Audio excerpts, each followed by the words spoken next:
It's my youngest son's birthday today, but of course, ang nanay may pa-cake.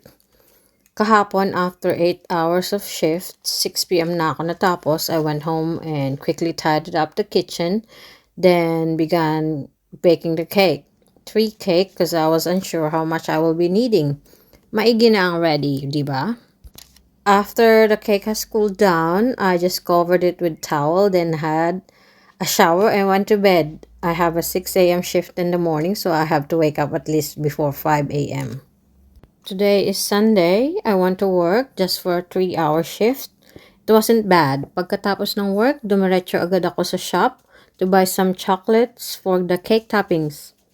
Luke requested a cake with all his favorite lollies in it. Alright, anak. I was home by 10 a.m. Rush. I prepared my usual icing, chocolate ganache. Then, tapal here and tapal there. Konting pakinis. Chop.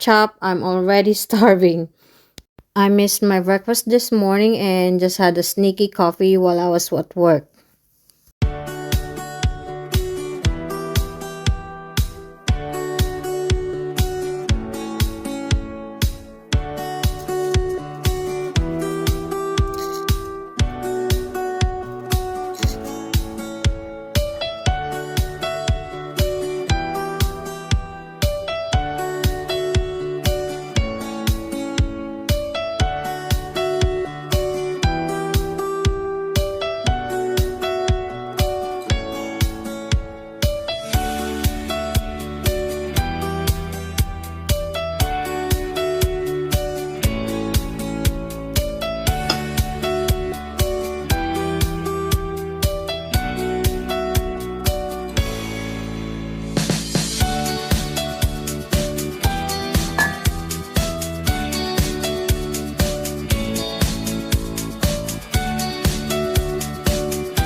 Nothing a tapal can do. You just do the tapal. Okay. That looks yucky. See? That looks horrible. For the love of Loki. Just kidding. My baby boy. My special boy.